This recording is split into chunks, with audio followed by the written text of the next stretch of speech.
ang aso at ang uwak. May isang ibong uwak na nakakita ng karne na nakabilad sa araw. Tinangay niya ito at lumipad ng malayo. Sa dulo ng sanga ng isang puno ay sinimulan niyang kainin ang karne.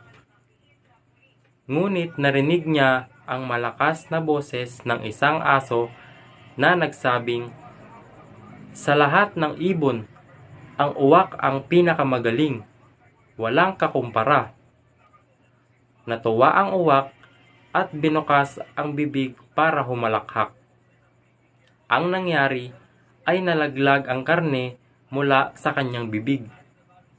Nahulog ito sa lupa kung saan kaagad ay sinunggaban ng aso. Walang nagawa si uwak kundi tingnan ang pagkain ng aso sa nahulog niyang karne. Mula noon, hindi na nagpalinlang si uwak kay aso.